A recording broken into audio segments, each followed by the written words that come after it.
Hello everyone, welcome to our YouTube channel for learners. तो आज के सेशन में हम करेंगे 6 दिसंबर के करंट अफेयर।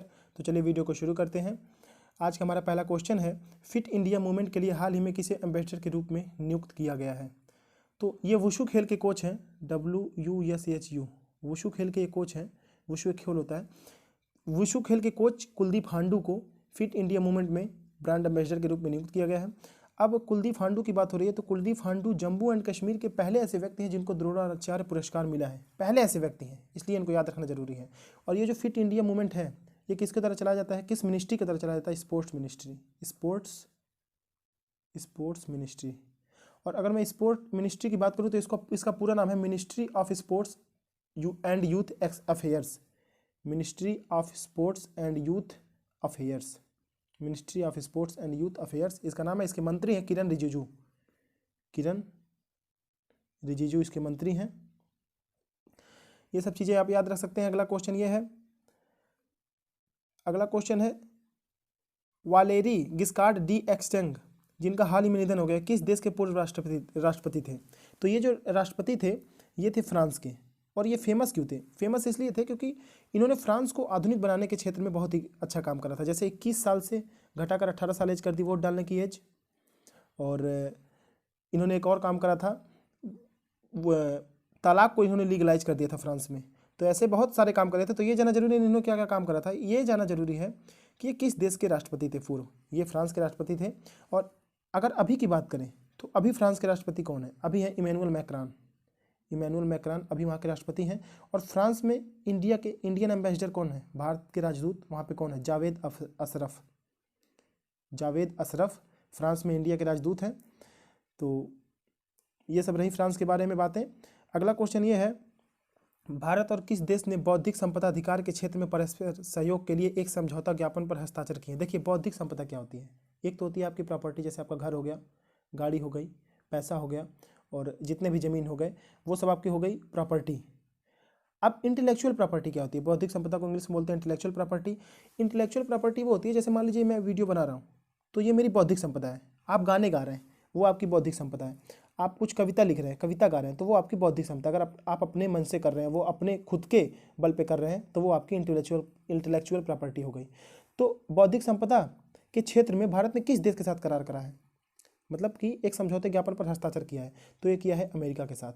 और अगर बौद्धिक संपदा की बात करें तो इससे संबंधित एक ऑर्गेनाइजेशन भी है, उसका नाम है वर्ल्ड इंटेलेक्चुअल प्रॉपर्टी ऑर्गेनाइजेशन, विपो। World intellectual property organisation. और इसका हेडक्वार्टर कहाँ पे है? जिनेवा में। जिनेवा में इसका हेडक्वार्टर है। और इसके महानिदेशक कौन है? महानिदेशक हैं डैरेन टैंग। मैंने आपको बताया था सिंगापुर की राजधानी सिंगापुर सिटी है। और सिंगापुर के ही एक व्यक्ति हैं डैरेन टैंग, जो कि विपो के महानिदेशक हैं। इसका हेडक्वार्टर कहाँ है विपो का? जेनेवा में है। ये रही भारत और अमेरिका के बीच में बौद्धिक संपदा पर एक समझौता ज्ञापन पर हस्ताक्षर हो रहा है। अगला क्वेश्चन है, क्वेश्चन नंबर 4, निम्नलिखित में से किसने Kotak wealth Hurun wealth woman 2020 की सूची में पहला स्थान हासिल किया है? आप इसको मोटे तौर पे समझिए। इसका मतलब ये होता है कि सबसे अमीर महिला कौन है इंडिया में, सबसे अमीर महिला कौन है, इसका मतलब पूरा यही है। और तो सबसे अमीर महिला जो है वह है रोशनी नडार मल्होत्रा। रोशनी नडार मल्होत्रा। HCL एक कंपनी है, HCL टेक्नोलॉजी, उसी की ये चेयरमैन है, HCL टेक्नोलॉजी। और HCL को स्थापित किसने किया था? इन्हीं के पिताजी थे, उनका नाम है शिव नडार। हाँ, शिव नडार इनके पिताजी हैं, रोशनी नडार के पिताजी। इन्होंने इस कंपनी को स्थापित किया था HCL।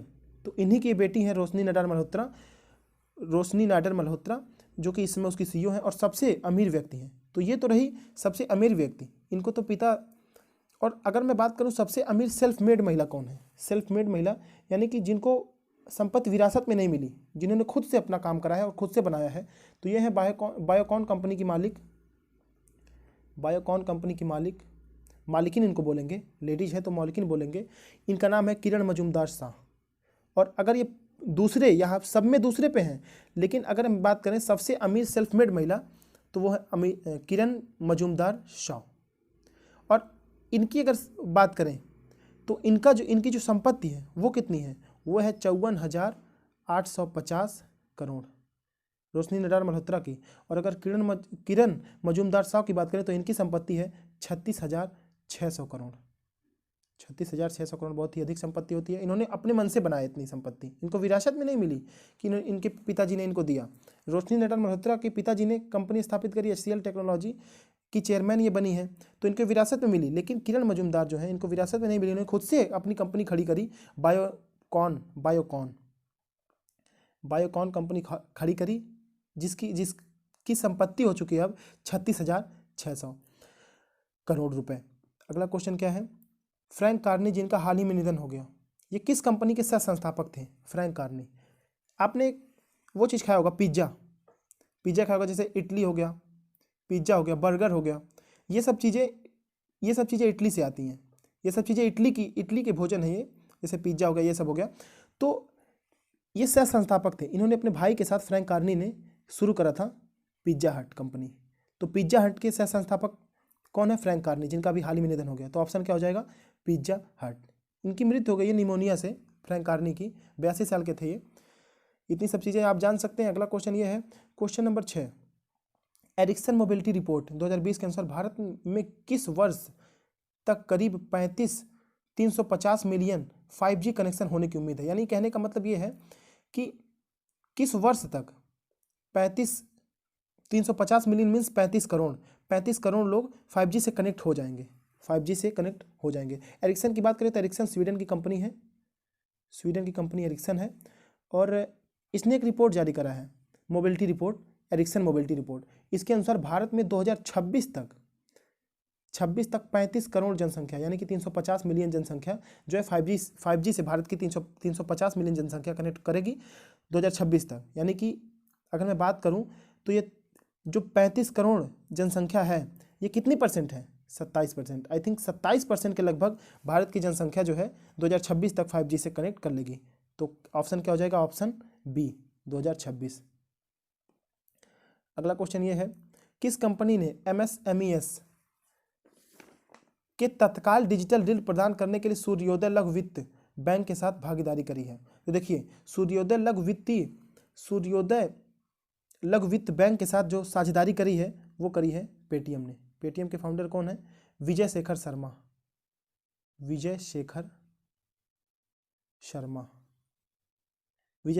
इसके चेयरमैन है, और नहीं, चेयरमैन नहीं, फाउंडर है ये विजय शेखर शर्मा पेटीएम के। और MSME की बात करें तो MSME के मंत्री कौन है? नितिन गडकरी इसके मंत्री हैं। और इसको बोलते क्या है? इसको बोलते हैं ministry of micro small and minimum enterprises, ministry of micro small and medium enterprises MSMEs। तो अभी देखिए, MSMEs को अभी ने ऋण दिया है किस बैंक ने? CDB बैंक ने। CDB बैंक ने भी इसको CDB बैंक ने MSME को ऋण दिया है। तो ये सब चीज़ें आप जान लीजिए कि ऋण MSME को किसने दिया है? CDB ने भी ऋण दिया है। और CDB का फुल फॉर्म क्या होता है? Small industry development bank of India, small industry development bank of India. तो ये रही MSMEs के बारे में बातें, और पेटीएम ने करार करा अभी MSMEs के साथ। तो अगला क्वेश्चन ये है, किस पश्चिमी एशिया देश ने भारत के साथ मैत्री संबंध स्थापित करने की घोषणा करी है? किस पश्चिमी एशिया देश ने भारत के साथ मैत्री संबंध स्थापित करने की घोषणा करी है? तो ये एक पश्चिमी एशिया का देश है, ओमान, इसने घोषणा करी है। और इसी के तहत इन्होंने एक एसोसिएशन स्थापित किया है जिसका नाम है फ्रेंडशिप एसोसिएशन। भारत और ओमान ने मिलकर स्थापित किया है फ्रेंडशिप एसोसिएशन। और अगर मैं ओमान की बात करूँ तो ओमान की राजधानी है मस्कट इसकी राजधानी है। और ओमान में भारत के राजदूत कौन है? ओमान में भारत के राजदूत हैं मुनु महावर ओमान में भारत के राजदूत हैं। और एक बात और है, ओमान ने अभी एक पोर्ट भारत को दे दिया है। भारत को कौन सा पोर्ट दे दिया है? डुकम पोर्ट जो है वो ओमान ने भारत को दे दिया है। इससे भारत अब और हिंद महासागर में मजबूत हो जाएगा। ओमान ने ये भारत को दे दिया डुकम पोर्ट जो भारत को दे रहा है, तो इससे जो है भारत अब हिंद महासागर में और अधिक मजबूत हो जाएगा। राजस्व खुफिया निदेशालय DRI राजस्व खुफिया निदेशालय, DRI बोलते हैं इसको। DRI का फुल फॉर्म है directorate of revenue intelligence, directorate of revenue intelligence, इसका फुल फॉर्म है DRI का। तो इसने 4 दिसंबर 2020 को अपनी स्थापना दिवस मनाया है, 4 दिसंबर को अपना स्थापना दिवस मनाया है, और 4 दिसंबर को ही होता है नेवी डे, ये भी आप याद रखिएगा। और स्थापना दिवस जो मनाया है तो वो कौन सी वर्षगांठ इसने मनाई है अपनी, यानी कि इसने मनाई है 63वीं वर्षगांठ, यानी कि इसको स्थापित हुए 63 वर्ष हो गए हैं। 2020 में इसने 63वीं वो वर्षगांठ मनाई है। और ये किसके अधीन काम करती है, ये जो DRI है ये किसके अधीन काम करती है, ये CBIC के अधीन काम करती है। CBIC किसको बोलते हैं, central board of indirect tax and customs, central board of indirect tax and customs बोलते हैं, जिसके चेयरमैन है CBIC के चेयरमैन है M अजीत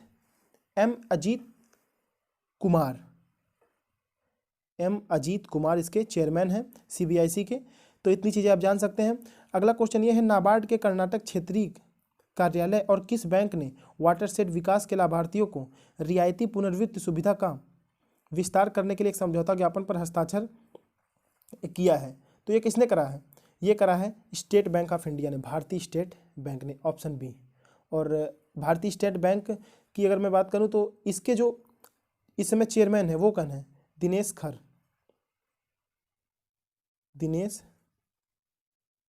खर, SBI के ये चेयरमैन है।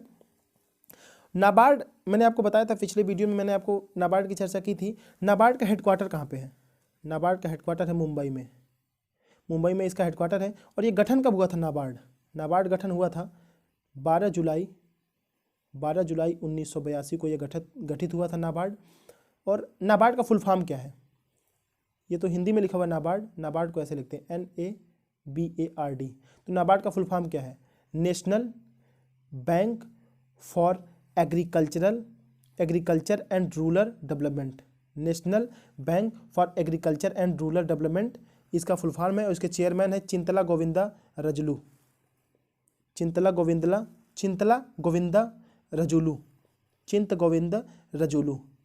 ये नाबार्ड के चेयरमैन हैं। और इसने अभी SBI के साथ एक करार करा है, समझौते ज्ञापन पर हस्ताक्षर करा है। तो किसने किया है, भारतीय स्टेट बैंक ने। तो ये तो हो गया।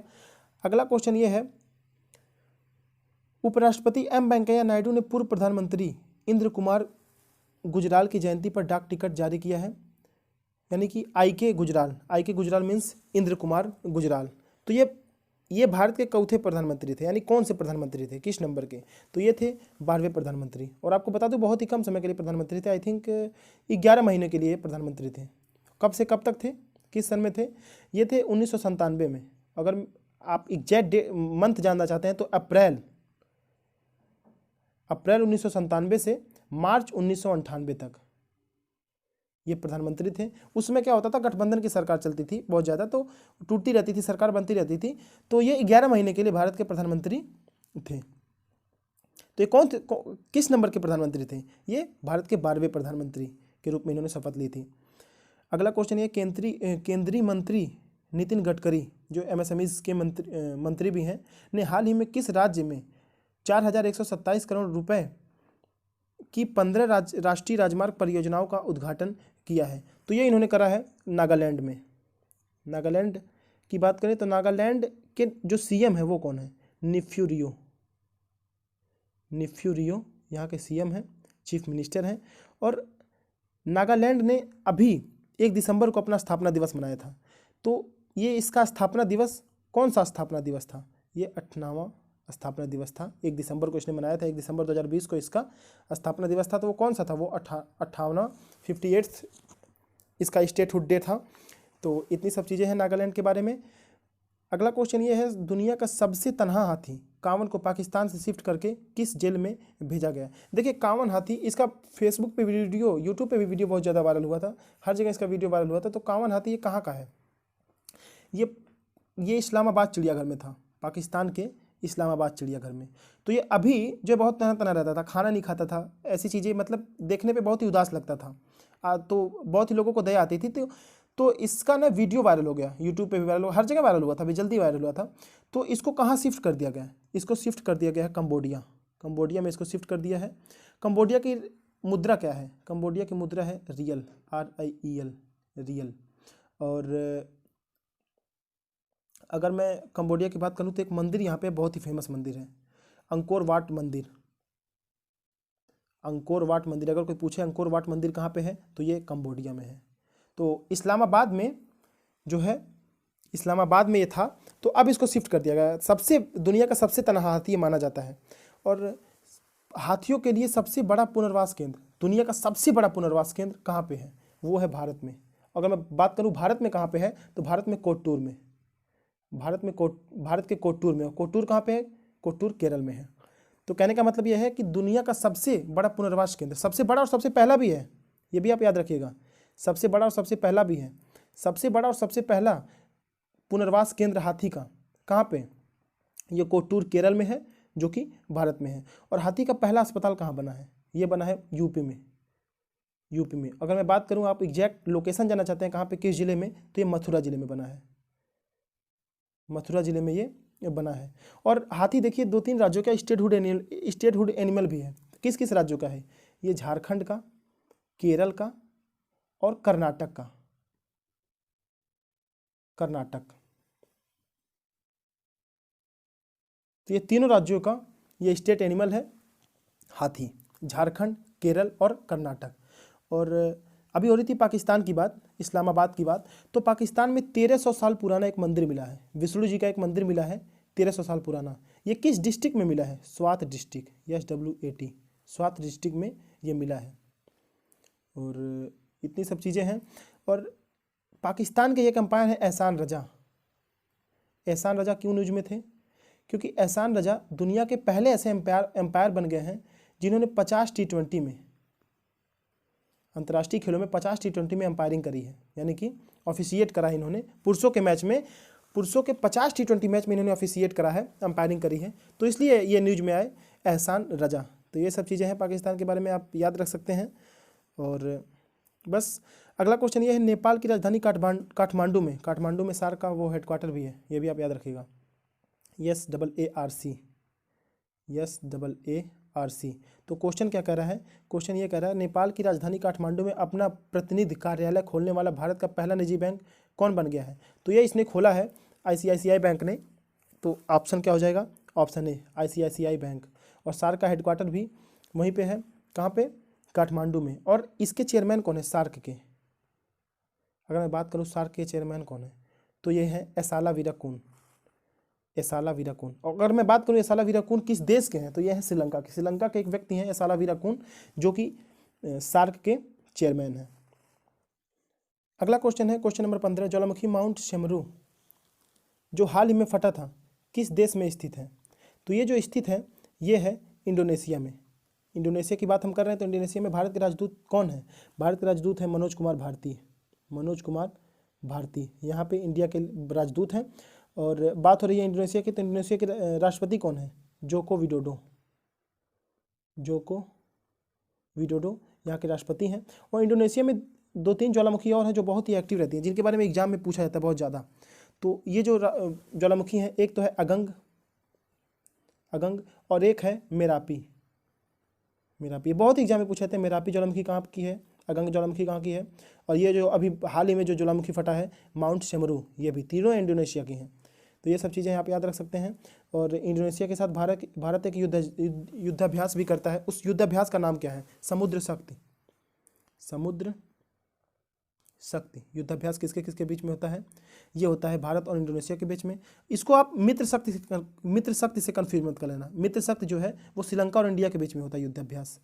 और जो मिशन जो केवल शक्ति है वो होता है फ्रांस और इंडिया के बीच में। और हरीमो शक्ति मलेशिया के बीच में। तो देखिए, समुद्र शक्ति इंडोनेशिया इंडिया के बीच में, मित्र शक्ति श्रीलंका इंडिया के बीच में, और सिर्फ शक्ति ये होता है फ्रांस और इंडिया के बीच में युद्धाभ्यास। और एक हरीमो शक्ति ये होता है मलेशिया और इंडिया के बीच में। तो इसको आप इसमें आप कंफ्यूज मत होइएगा, जिसमें भी शक्ति लगा है मैंने सब में बता दिया, सबको बता दिया। अगला क्वेश्चन है, किस राज्य ने रिलायंस इंडस्ट्री लिमिटेड के साथ अपनी सार्वजनिक निजी भागीदारी PPP परियोजना इसको बोलते हैं के तहत 12 तेंदुओं को Greens Zoological Rescue and Rehabilitation Kingdom में स्थानांतरित किया है। तो ये जो किया है ये किस राज्य ने मिलकर करा है? ये रिलायंस के साथ मिलकर किसने करा है? गुजरात ने करा है। और गुजरात में ये कहाँ पे थे ये 12 तेंदुए? ये जामनगर में थे, जामनगर में ही थे। और जामनगर क्यों न्यूज में आया ये आप जानिए। जामनगर में एक एयरबेस है, जामनगर एयरबेस में अभी जल्द ही राफेल का दूसरा शिफ्ट आया है, राफेल का दूसरा शिफ्ट जामनगर में ही आया है। तो इन कारणों से जो जामनगर है गुजरात का जिला जामनगर वो फेमस रहा है। और तेंदुओं को बोलते हैं क्या इंग्लिश में? लेपर्ड, LEOPARD, लेपर्ड बोलते हैं तेंदुए को। और ये सब बातें हैं। अगला क्वेश्चन ये है, हाल ही में जूलॉजिकल सर्वे ऑफ इंडिया द्वारा किए गए एक अध्ययन के अनुसार अगर उचित उपाय नहीं किए गए तो गिलहरी की कौन सी प्रजाति विलुप्त हो सकती है? देखिए, गिलहरी की जो जूलॉजिकल सर्वे ऑफ इंडिया ने एक रिपोर्ट जारी करा है जिसके तहत इन्होंने ये कहा है कि जो एक गिलहरी की जाति है Malayan giant squirrel, Malayan giant squirrel, ये जो है विलुप्त हो सकता है अगर इसे बचाया नहीं गया तो इसमें भी 3 तरीके के होते हैं। जायंट स्क्वेरल में 3 तरीके के होते हैं। एक होते हैं इंडियन जायंट स्क्वेरल, एक होते हैं इंडियन जायंट स्क्वेरल, एक होते हैं ग्रिजल्ड जायंट स्क्वेरल, और एक होते हैं Malayan giant squirrel, Malayan giant squirrel. तो जो मलायन जायंट स्क्वेरल है ये पश्चिम बंगाल में और नॉर्थ ईस्ट में पाया जाता है, जैसे असम, मेघालय, त्रिपुरा, मिजोरम, मणिपुर, नागालैंड हो गया और पश्चिम बंगाल हो गया, तो इसमें पाया जाता है। तो और ये जो मलायन जायंट स्क्वेरल है ये पूरे विश्व का 43% इंडिया में ही पाया जाता है। पूरे विश्व में जितनी गिलहरी पाई जाती है मलायन जायंट स्क्वेरल की प्रजाति की, वो उसमें 43% इंडिया में ही पाई जाती हैं। तो ये सब चीज़ें आप याद रख सकते हैं। और जो मैंने बताया कि इसकी 3 प्रजातियाँ होती हैं जायंट स्क्वेरल की, तो जो पहली प्रजाति है Indian giant squirrel. Indian giant squirrel एक राज्य का स्टेट एनिमल भी है। तो किस राज्य का है? वो है महाराष्ट्र का। महाराष्ट्र का जो स्टेट एनिमल है वो कौन सा है? Indian giant squirrel, Indian giant squirrel. तो ये जो मलायन जायंट स्क्वेरल है ये विलुप्त हो सकता है अगर ये बचाया नहीं गया तो। देखिए, जायंट मतलब क्या होता है? बड़ी। जायंट मतलब होता है बड़ी। तो ये इसी की एक प्रजाति है मलायन जायंट स्क्वेरल। तो आज के रहे हमारे क्वेश्चन। अगर आपको हमारा वीडियो अच्छा लगा तो इस वीडियो को लाइक कर दीजिए और चैनल को भी सब्सक्राइब कर दीजिए, बेल आइकन भी दबा दीजिए ताकि आगे आने वाले वीडियोस के नोटिफिकेशन आप तक सबसे पहले पहुंचते रहें। Thanks for watching for learners.